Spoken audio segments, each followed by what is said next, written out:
I want you to do something for me right now.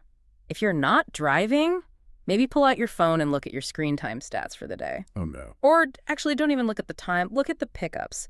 How many times today have you just unconsciously reached for that little glowing rectangle? 50.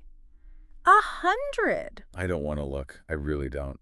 I checked mine this morning, and it was embarrassing. It was barely noon, and I had picked up my phone 40 times. And the worst part, I wasn't looking for anything specific. I was just... It is the digital equivalent of opening the refrigerator, seeing nothing you want, closing it, and then opening it again 5 minutes later, hoping something new has miraculously appeared. Exactly. It's this itch, this low-level hum of anxiety that says, I am bored, or I am lonely, or maybe I am missing out on something, and if I just scroll long enough, I'll find the thing that fixes it. But you never find it. Never. You just find more noise. You were describing a very ancient problem in a very modern context. That itch you were talking about. The source material we're covering today has a specific name for it, and it argues that this itch isn't just a bad habit. It is, and I quote, the fundamental tragedy of the human condition. That is a heavy opening, but I'm here for it.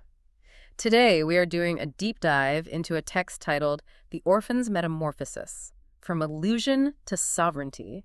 And I have to say, when I first saw the title, I thought we were going to be reading some, dry academic paper on psychology, but this is, well, it's a story. It's almost a fairy tale. It is an allegory. Allegories are often the only way to bypass our intellectual defenses. If I tell you, stop being restless, your brain just rejects it. Right. It's just a command. But if I tell you the story of a mischievous thief in a market, you might just see yourself in the mirror. So this text is part of a larger series, right? Something discussing the journey from Kivilam to Kaivalya. And I want to pause there because those sound like very similar words, but my notes say they are opposites. They are. They're linguistically similar, Yeah. but metaphysically worlds apart.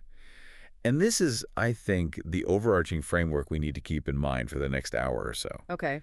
Kivilam essentially implies a state of isolation. Think of it as loneliness.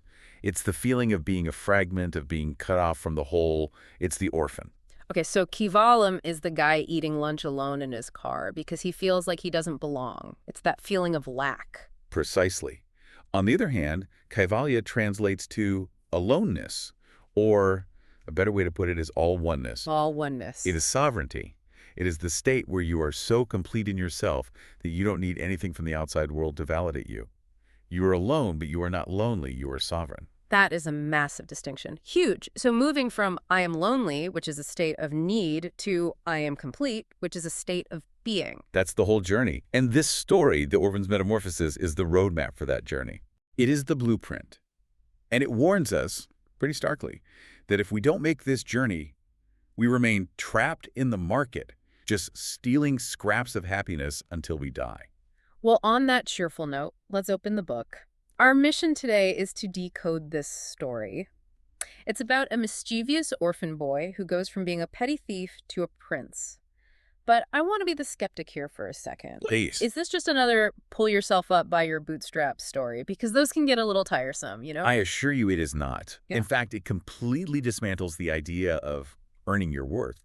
It deals with concepts like the Urvatma, which is the individual soul, and Ishvara, the cosmic order. Okay. But it centers on a twist that is actually, well, it's quite controversial if you look at it through a modern lens of meritocracy. I definitely want to get to the controversial part, but first we have to meet our protagonist. Let's set the scene. The text places us in a kingdom, no name, just the kingdom. Very archetypal. Yes. And in the center of this kingdom is a bustling market.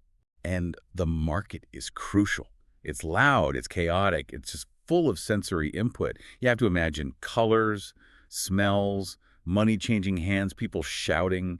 It represents the external world, the world of objects. The world that promises happiness if you just buy the right thing. Exactly. And living on the edge of this market is our guy. He's a young boy, an orphan. And the text describes him with the very specific word, chanchal.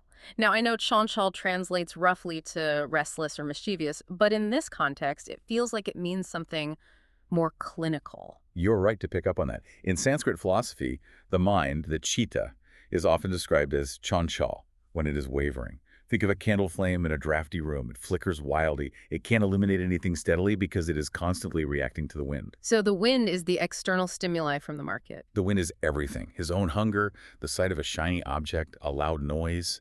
He is pure reaction. So when we say the boy is chanchal, we don't just mean he has ADHD, we mean his entire consciousness is unstable. Yes. He is vibrating with lack. He is highly reactive. And because he's an orphan, and this is key, it means he has no parents or source of security, that restlessness manifests as a survival mechanism. He feels empty, so he tries to fill himself up from the outside. And his method of filling himself up is theft. The text says his daily routine involves sneaking into the market and swiping goods. An apple, a toy, a piece of silk, whatever catches his flickering attention. And here's where I want to push back a little on the text. The source material frames this as him wanting to become rich quickly. It calls him a thief. But, I mean, the kid is an orphan, he's hungry, he's poor. Is it fair to label him as this greedy figure? Isn't he just trying to survive? That is the compassionate sociological view, and it is absolutely valid on that level. But remember, this is an allegory for the soul.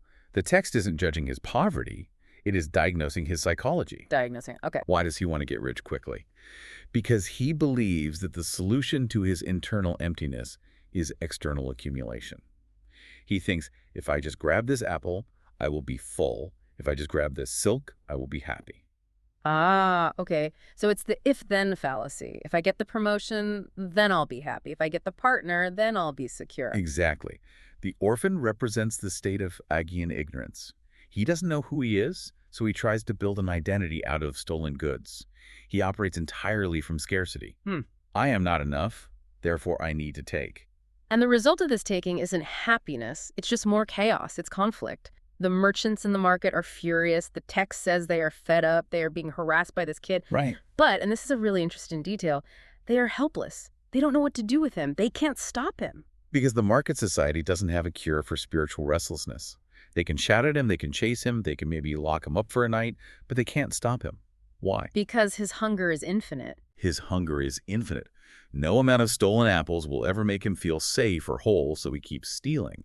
And the merchants are just collateral damage in his war against his own emptiness. So we have a stalemate, a chaotic, flickering boy, and a frustrated, helpless society. This is the setup. And usually, in a story like this, the town guard would come and throw him in a dungeon. End of story. But that's not what happens. No. The solution comes from outside the system. It has to. And so enter the Rishi. The sage. He arrives in town, and the merchants immediately swarm him. Sage, help us! This kid is a menace! And I love the setup here, because I expected the sage to call the boy over and give him a lecture. You know, stealing is a sin, my son. Be good. A moral lecture. A guilt trip. Right. But he doesn't do that at all. He watches the boy. He observes that chanchal energy, that flickering flame, and he makes a diagnosis that I think is brilliant. He doesn't say, you are bad. He says, you have a lot of energy. This is a tantric approach. In Tantra, we don't view energy as good or bad. Energy is just Shakti. It is power. The boy has immense drive. He risks getting caught. He runs. He schemes. He's constantly active.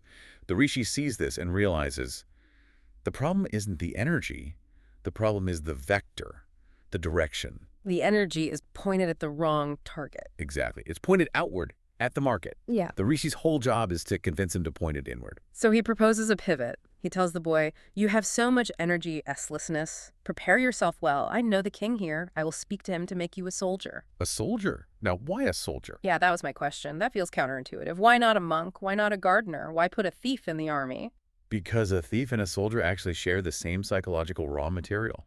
Aggression, drive, and a willingness to act. They're both creatures of action.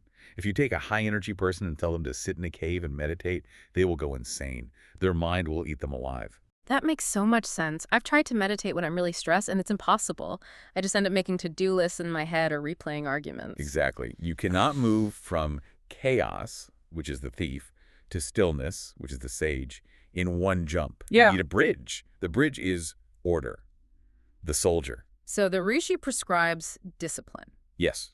He suggests the army, because the army requires you to subordinate your personal impulses to a higher command. It requires structure. It channels that wild flooding river into a hydroelectric dam. It makes the power useful. But the boy isn't exactly thrilled. The text says his reaction was half-hearted. He's basically like, okay, whatever you say, old man. Knuckles, yes. I find that so relatable. We always want the burning bush moment where we are filled with this divine inspiration, but usually the start of any real transformation is just... It is almost always And this is such a crucial point for anyone listening. We have this romantic idea that we need to feel inspired to change. We wait for motivation to strike us like lightning. But the boy had no motivation. He was just bored and maybe a little curious. He started the practice uninterestedly. He just did it because what else was he going to do? Right. It was something different. Maybe it was better than getting chased by merchants all day. The initial impetus for change is often just a deep weariness with the old way. So let's talk about that change, the transformation, because the outline skips over this part a bit quickly, but I feel like this is where the actual work happens. The text says he went through hard practice. He trained. This is the phase of satana, or tapas. And tapas literally means heat, friction. It's not pleasant. So what does that look like for him? Well, think about his life. As a thief, he woke up whenever he wanted. He ate whatever he could grab. He answered to no one. His life was governed by impulse. Right. Total freedom in a chaotic way. As a soldier in training, he wakes up at 4 a.m. He makes his bed. He marches for hours. He learns to use a sword. He refrains from stealing not because he's a good person suddenly, but because he doesn't have time to steal. He is too busy training. His day is structured for him. So the structure acts as a container for his energy. It gives it a shape. Precisely. And this is painful. The Chanchal mind hates structure. It wants to wander. It wants to chase the next shiny thing. The hard practice mentioned in the text is the process of chitta shuddhi, the purification of the mind. Chitta shuddhi, so purification of consciousness. Yes, every time he wants to slack off but doesn't, he is scrubbing away a layer of that orphan identity. He is replacing impulse with will. He is learning to command himself. And the rishi keeps checking in on him. He acts as a coach, it says. The guru, the guide. Because you cannot do this alone. When the friction gets too high, the boy probably wanted to quit 1,000 times and go back to stealing apples. It was easier. Of course. The old habit is always easier. The rishi reminds him of the goal. He boosts his morale. He keeps him on the path of the soldier. Yeah. He's the external force that keeps the internal discipline from collapsing. So time passes. We don't know how much time, but enough. The boy matures. He stops vibrating. He becomes strong, stable, disciplined. He is no longer the thief. He is the soldier. He has moved from chaos to order. A huge transformation. And this is where the story takes a sharp left turn, the climax. The adoption. Right. So the king, the actual king of the kingdom, is on a tour or maybe looking out a palace window, and his gaze falls upon this young soldier. And he decides on the spot, that one, I'm adopting him. And boom, just like that, the boy is now the prince. It is a stunning development, and it's meant to be. It's also, can I be honest, my first reaction reading this was that it feels like a cheat. It feels like a deus ex machina, and then the king saved him. Yeah. It feels unfair to all the other soldiers who are also working hard. I love that you're bothered by this because it exposes our deep-seated obsession with transactional karma. Yeah, transactional karma, what do you mean? We think, if I do X work, I deserve Y reward. I work 40 hours, I get a paycheck. I study for the test, I get a good grade. That is the law of the soldier. That is the law of the market. Right, it's fair. It's cause and effect. But the spiritual realm, according to this text, operates on a higher law, the law of grace, anugrah. The text is very specific here. The boy did not apply to be the prince. He didn't fill out a form. He didn't earn the bloodline in a transactional way. The adoption was a unilateral act of the king. So you're saying his hard work, all that soldier training, didn't cause the adoption? It did not cause it in a direct one-to-one way, but it enabled it. This is the whole nuance of the story. If the king had seen the boy when he was still a thief, dirty, lying, shifting his eyes, stealing apples, would he have adopted him? No way. He would have arrested him. Exactly. The king represents Ishvara, the cosmic order. The source text implies that the cosmic order is always raining grace down, but the thief, the impure and agitated mind, is like an overturned cup. It cannot catch the rain. I like that, an overturned cup. The training, the discipline, the soldier phase, that didn't force the king's hand. What it did was turn the cup right side up. It made the boy capable of receiving the status that was always potentially his. That is, okay, that clicks. So the discipline didn't buy the kingdom, it just cleaned him up enough to be recognized. It prepared the vessel. Yes. Preparation is the key word. Remember what the rishi told him at the very beginning. Prepare yourself well. He didn't say, earn the kingdom. He said, get ready. And when the boy was ready, the status shifted.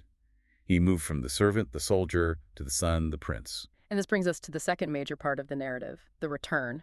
Because the story doesn't end with him moving into the palace and living happily ever after. No, that would be too easy. This is the test. It is easy to be peaceful in a palace, but the text sends him right back to the market. Right. So news spreads, the prince is coming for a tour. And the merchants, the same guys who used to chase him with brooms, are now lining up. They're holding gifts. Silk, gold, the best fruits. They're bowing. The hypocrisy of the world is on full display here, isn't it? Truly. But let's look at the boy, or the prince now. He walks through the market. And remember, just a few years ago, this kid was desperate for these things. He risked his freedom to steal a bruised apple. Now they are handing him the best apples, the best everything, for free. What does he do? He just smiles and walks past. He refuses the gifts. The text is very specific here. It says he has an unprecedented peace. His entire walk, his personality has changed. He refuses them not because he is arrogant and not because he is trying to be ascetic or spiritual.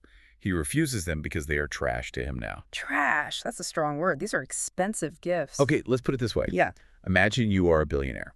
You own a fleet of private jets and have 5-star chefs on call 24/7. And someone runs up to you on the street and offers you a half-eaten sandwich they found on a park bench. Right. Do you want it? Do you feel tempted by it? Do you have to use willpower to say no? No, it's completely irrelevant. It doesn't even register as food. Exactly. This is the shift. The boy realizes that back at the palace, he has treasures that make the entire market look like a garbage dump. The market hasn't changed. The goods are the same. But the need in the boy has evaporated. The market has lost its allure because his status has changed. That is the line from the notes that stands out. It's not about the objects, it's about his identity. It is the definition of viraga dispassion. True dispassion isn't forcing yourself to stay away from things you secretly want. That's suppression, and it's exhausting. True dispassion is outgrowing the want because you have found something infinitely better. So we've told the story. We have the thief, the soldier, and the prince. But now comes the really interesting part, I think. We have to map this onto our actual lives. Because I am not a thief in a kingdom. I'm a guy with a mortgage and a smartphone. So let's break out the metaphorical dictionary. Let's decode it. This is where the source text really shines. Okay, character 1, the boy. We said he's the jivatma, the individual soul. Yes, the you that feels like you. The center of consciousness, the observer. And his status as an orphan. You said this was key. This is the state of agion or ignorance. It is the fundamental delusion that you are separate from the whole. When you feel separate, you feel small.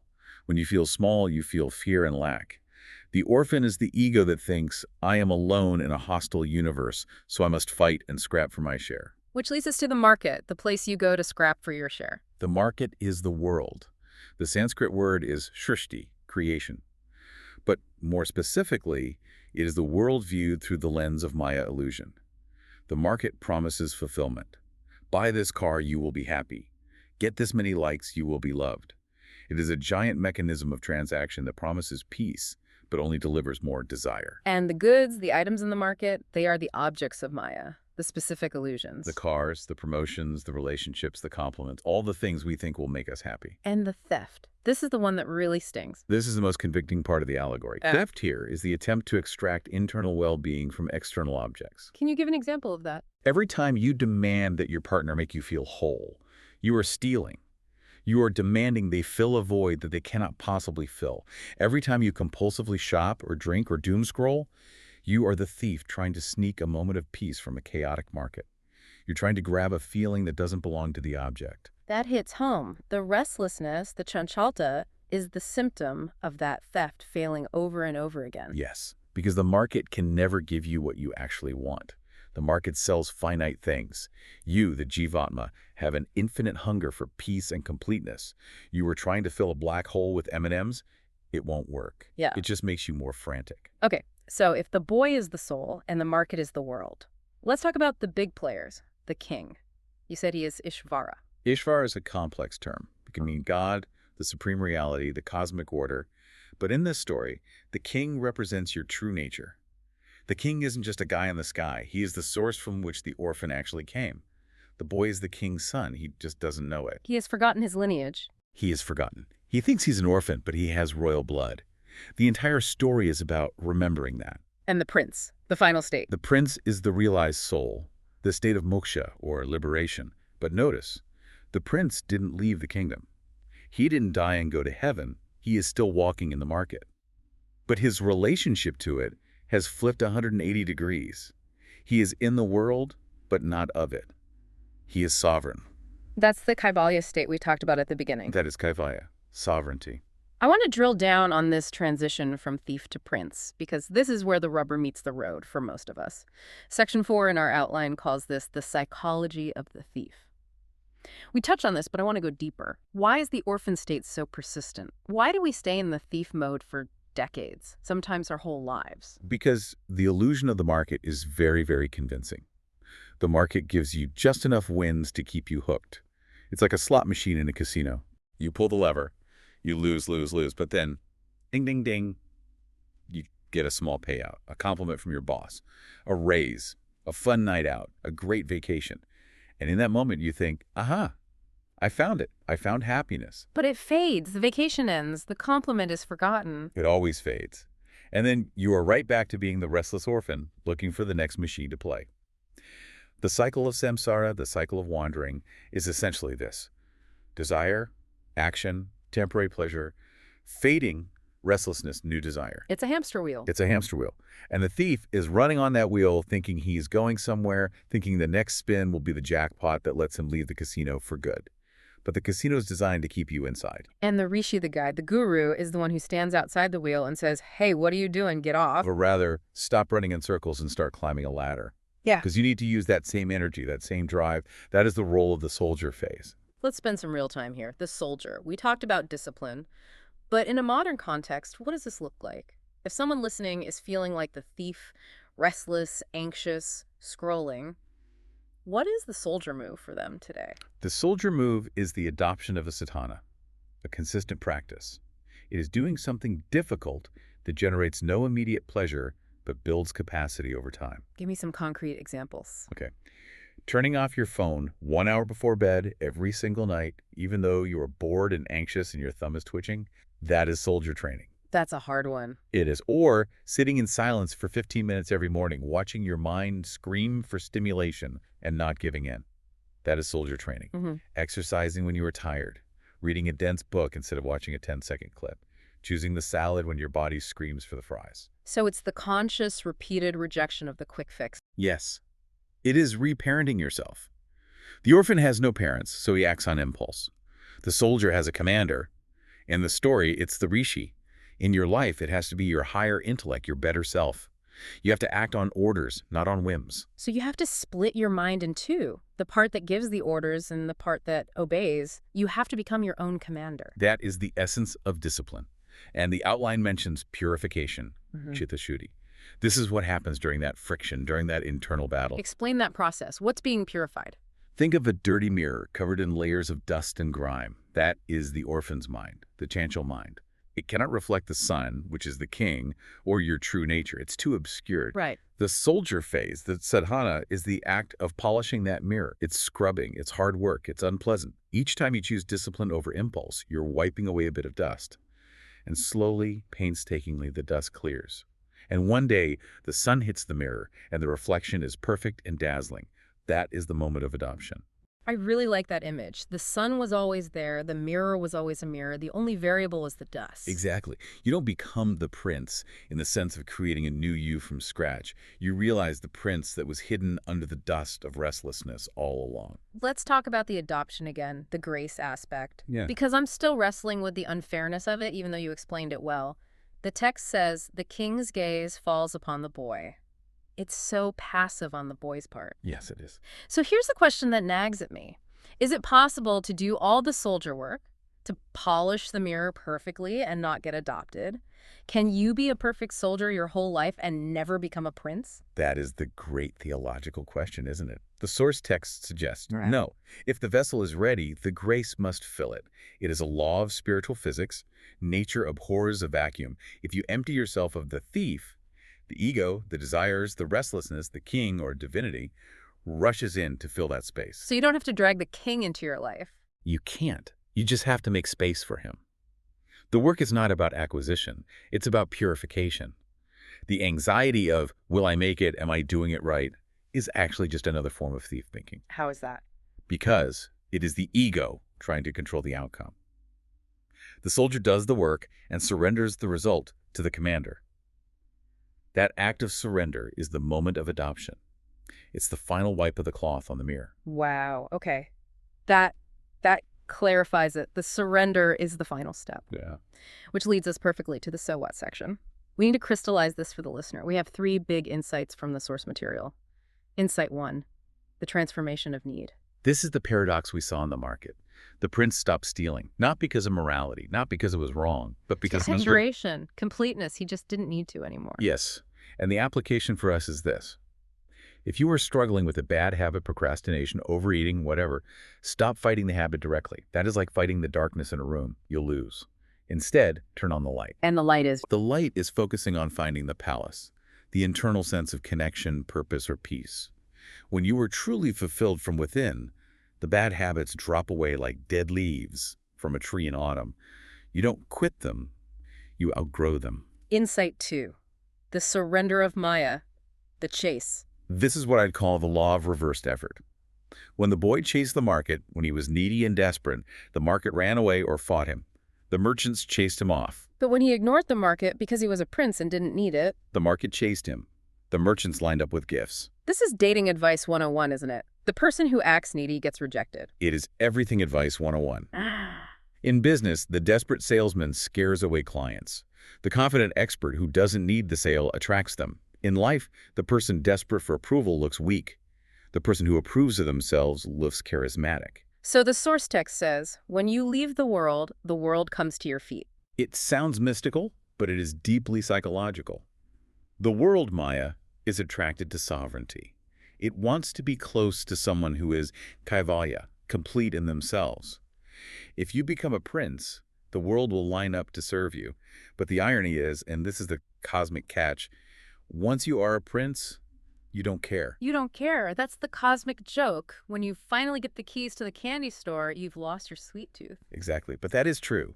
Freedom. Freedom isn't having access to all the candy. Freedom is not needing the candy in the first place. Okay, that's huge. And the final insight, insight 3, the source of peace. We must remember where the story ended. It ended back in the market. The environment did not change.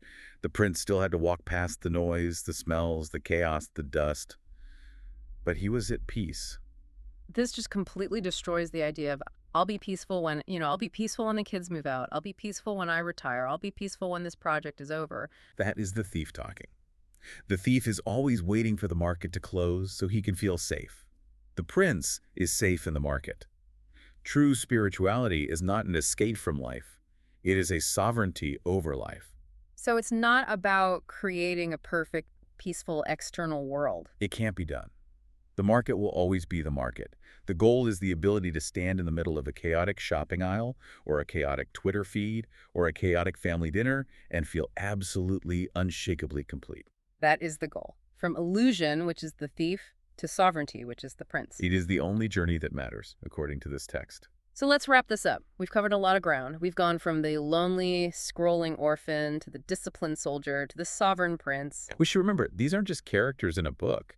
They are states of consciousness that you probably cycle through every single day. What do you mean? You wake up as the soldier, hopefully, with a plan for your day. By 3 p.m., you get tired, your discipline wanes, and you become the thief, scrolling on your phone or grabbing a snack you don't need. And maybe, for a brief moment while watching a sunset or listening to music, you feel totally complete. You feel like the prince. The goal is to stabilize the prince, to make that the default state. Yes, to make the prince the permanent resident, not the occasional visitor. The source text actually mentions that this story is just a prelude, which I found fascinating. It teases a future topic. What actually happens in moksha? Like, what is the texture of that prince state experience? Yes, once you are the prince, what do you actually do all day? You don't need anything from the market, so what is your motivation? But that, as you say, is a deep dive for another time. For now, I want to leave the listener with a final thought from the source.